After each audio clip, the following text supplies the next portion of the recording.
Hi అండి. ఉగాది రోజు ప్రతి ఒక్కరూ ఆచరించాల్సిన కొన్ని విషయాల గురించి ఈ వీడియోలో షేర్ చేస్తున్నాను. వాటిలో మొదటిది, ఉగాది రోజు వేకువజామునే లేచి మన కుటుంబంలో ఉన్న అందరూ కూడా అభ్యంగ స్నానం ఆచరించాలి. అభ్యంగ స్నానం అంటే మీ అందరికీ తెలుసు కదా!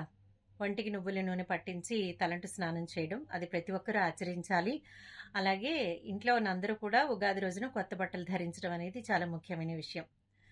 ఇక ఆ తర్వాత మనకి నచ్చిన దేవుడికి కాసేపు పూజ చేసుకోవడమో, కాసేపు ప్రార్థించుకోవడమో, ఏదైనా శ్లోకాలు అలాంటివి చదువుకోవడమో చేయండి. అలాగే ఇది కాలానికి సంబంధించిన పండుగ కాబట్టి కాలపురుషుడికి ఒక నమస్కారం చేసుకుంటే మంచిది.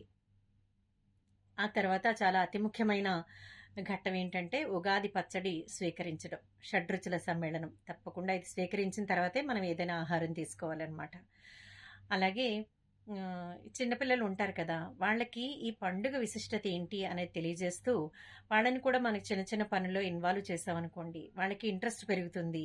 మన పండుగలు, సాంప్రదాయాల గురించి చాలా వివరంగా తెలుస్తుంది. ఆ తర్వాత వాళ్ళు ఈ సాంప్రదాయాలని కొనసాగించే అవకాశం కూడా కలుగుతుందనమాట.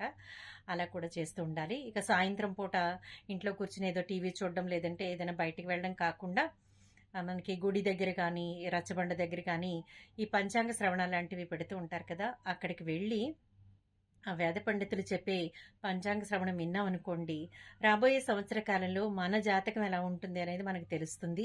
ఏవైనా ఇబ్బందికర పరిస్థితులు ఉన్నాయనుకోండి, వాళ్ళు ఏదైనా పరిష్కార మార్గాలు సూచిస్తారు కాబట్టి అవి చేసుకుంటే మనకి మంచి జరిగే అవకాశం కూడా ఉంటుంది. అండ్ ఇంకొక విషయం ఏంటంటే, నలుగురు ఊర్లో వాళ్ళందరూ అక్కడ గ్యాదర్ అవుతారు కాబట్టి వాళ్ళందరితోటి కలిసే అవకాశం కూడా పండుగ రోజు కలుగుతుంది. కాబట్టి ఇలా ప్లాన్ చేసుకుంటే మనకి 2 రకాలుగా ప్రయోజనం ఉంటుంది. అందరికీ శ్రీ విశ్వావసునామ సంవత్సర ఉగాది శుభాకాంక్షలు. Thank you.